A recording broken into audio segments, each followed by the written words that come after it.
إلى ترجمة مختصرة لورقة أخينا عبد الفتاح يلقيها على مسيرنا أخونا عبد الباسط سلمه الله، فليتفضل مشكورا. بسم الله والحمد لله والصلاة والسلام على رسول الله وعلى آله وصحبه ومن تبعه أما بعد. Moi, je pense que ça va pas être un résumé, mais le résumé d'un résumé, Wallahu a'lam. Ala kulli hal, on va essayer, Inch'Allah, de citer juste quelques points, parce que j'ai vraiment pas beaucoup de temps. Donc, ceux qui ont dénigré le prophète et sa sunna ont toujours existé depuis l'époque du prophète et cela jusqu'à aujourd'hui, en commençant par Al-Khawarij, aussi parmi les chiites, Al-Rawafid, وكذلك parmi Al-Mu'tazila et les philosophes, etc. Donc parmi les chiites Al-Rawafid, par exemple, ils n'ont pas accepté la sunna du prophète si ce n'est quelques hadiths qui ont été rapportés par leurs imams égarés. Il en est de même pour Al-Khawarij qui ont insulté les compagnons du prophète qui les ont rendus pervers et d'autres mécréants. Il en est de même pour Al-Mu'tazila qui ont rejeté beaucoup de hadiths de la sunna du prophète car ceux-ci étaient contraires à leur raison, comme ils ont rejeté par exemple les hadiths qui ont été rapportés sur l'intercession du prophète ou l'intercession le jour de la résurrection de manière générale, les hadiths sur les attributs d'Allah subhanahu wa ta'ala, sur le fait qu'on verra Allah azza wa jalla au paradis, sur le fait que le châtiment de la tombe existe, etc. Ils ont aussi insulté énormément de compagnons radiyallahu anhum ajma'in. Ensuite, le frère il a cité quelques ambiguïtés répandues et il a répondu à celle-ci. La première ambiguïté qu'on peut citer, le fait qu'ils disent que le prophète a interdit d'écrire sa sunna en prenant comme preuve ce qui était rapporté chez Muslim, que le prophète a dit n'écrivez rien si ce n'est le Coran, et celui qui écrit autre chose qu'il l'efface. C'est un hadith authentique et il l'utilise pour cette ambiguïté-là. On peut répondre avec plusieurs points. Le premier point qu'on peut citer, donc ils prétendent, en donnant cette ambiguïté-là, que la sunna n'a été écrite que 200 ans après le prophète et qu'elle n'a pas été écrite avant. Et je pense que ce qu'on a cité dans l'intervention de notre frère Abdallah juste avant suffit, Inch'Allah ta'ala, pour prouver que l'écriture existe depuis l'époque du prophète et on a beaucoup d'ahadiths qui ont été rapportés dans lesquels le prophète il donnait l'autorisation aux compagnons d'écrire. Et les savants, ils ont essayé de réunir entre l'interdiction d'écrire et l'autorisation en disant que l'interdiction était au début de l'islam, car le prophète avait peur que sa sunna et ce qu'il dit soit mélangé au Coran. Une fois que cette peur a été levée, le prophète a autorisé aux compagnons d'écrire. Donc en disant ça, alhamdoulilah, on peut réunir entre ces deux choses qui sont l'interdiction et l'autorisation. De même qu'ils nous disent que les livres ont été écrits 200 ans après. Ces livres qui ont été écrits 200 ans après, ce sont des livres comme on l'a vu dans les étapes de l'écriture de la sunna. Ça n'a pas été écrit à l'époque du prophète comme ça. Ça a commencé par des écritures divisées, ensuite ça a été réuni, et ensuite on est arrivé à ce qu'on a aujourd'hui, c'est-à-dire les masanid, les sunan, etc. qu'on a aujourd'hui. Il faut savoir que les savants du hadith ont émis des conditions et ont mis des règles pour que la sunna soit transmise. Elle n'a pas été transmise comme ça et amassée comme ça au hasard. Voilà qu'il y a des règles très strictes. Et ceux qui connaissent la science du hadith ou un minimum savent très bien que les règles pour réunir la sunna du prophète ce sont des règles très strictes pour arriver justement à ce qu'on a aujourd'hui et réunir ce qui a été rapporté authentiquement du prophète alayhi salatu wassalam. Ala kulli hal, la deuxième ambiguïté qu'on peut citer, que le frère a cité, le fait qu'ils disent que ceux qui ont écrit ces livres-là, qui sont la sunna du prophète ont inventé énormément de hadiths suite à la pression des gouverneurs.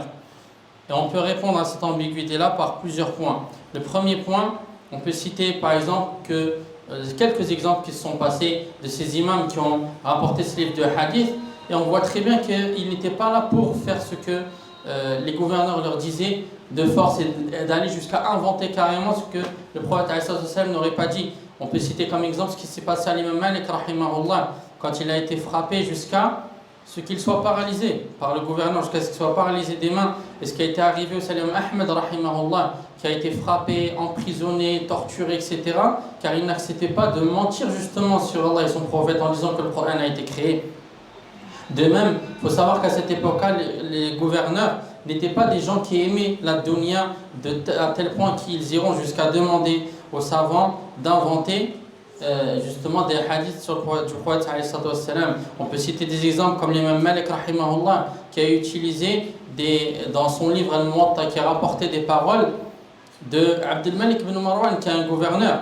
Donc s'il rapporte de lui, il rapporte même ses fatwas dans son livre, c'est qu'il avait entièrement confiance en lui et que c'était des gens qui craignaient Allah subhanahu wa ta'ala et que ce n'étaient pas des gens qui étaient là pour la dunya.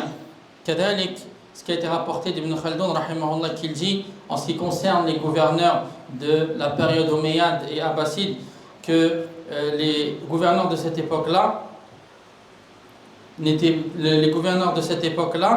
pas des gouverneurs.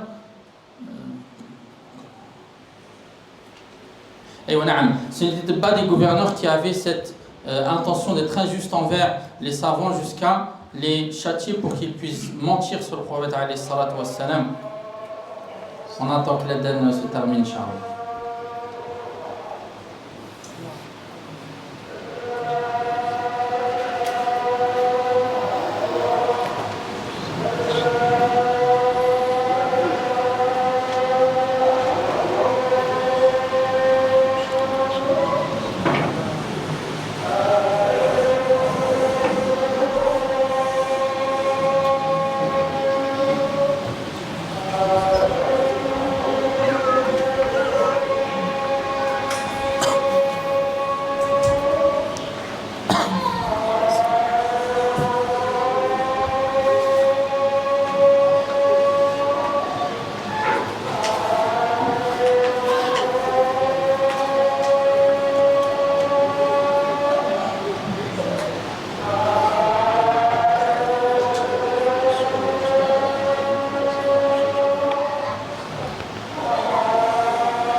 Donc si on médite la sunna du prophète alayhi salatu wassalam, on trouvera qu'il y a énormément d'ahadiths qui sont durs envers justement les gouverneurs qui sont injustes, etc. Si vraiment ces savants qui ont créé la sunna du prophète alayhi salatu wassalam et qui l'ont rapporté, ils étaient forcés d'inventer des hadiths par les gouverneurs, on n'aurait jamais des hadiths comme ça dans la sunna du prophète alayhi salatu wassalam, et ça fait longtemps qu'ils auraient été effacés. Kadalik, parmi ce qu'il a cité, parmi les ambiguïtés qu'il a citées, et je pense que c'est la dernière que je vais citer, Inch'Allah ta'ala, c'est le fait de dire que la sunna du prophète sallam n'est pas une révélation, que ce n'est pas une révélation et que le prophète sallam est un être humain qui ajuste et qui se trompe. Donc ils utilisent pour dire cela plusieurs choses qui se sont passées, comme durant la bataille de Badr, etc. Je ne vais pas rentrer dans les détails, voilà, je vais directement à la réponse. Ce qu'on peut répondre à cette shubha, cette ambiguïté, on en a déjà parlé dans les autres interventions, c'est que Allah subhanahu wa ta'ala dans le Coran, il a rapporté plusieurs versets pour nous dire que ce que dit le prophète alayhi sallam, c'est une révélation. Comme il a été rapporté dans le sens du verset, sur la traduction du sens du verset, qu'il ne prononce rien sous l'effet de la passion, mais qu'il ne s'agit que d'une révélation venant d'Allah subhanahu wa ta'ala.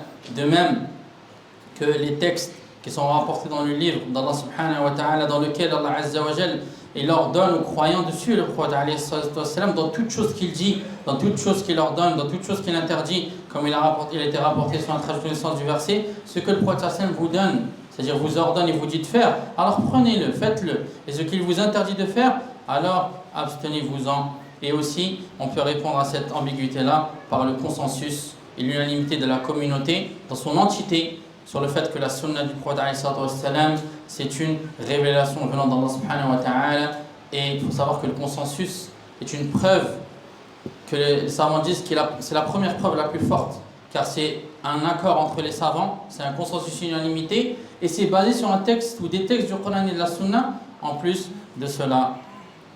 Et je pense que ça suffit, Inch'Allah ta'ala.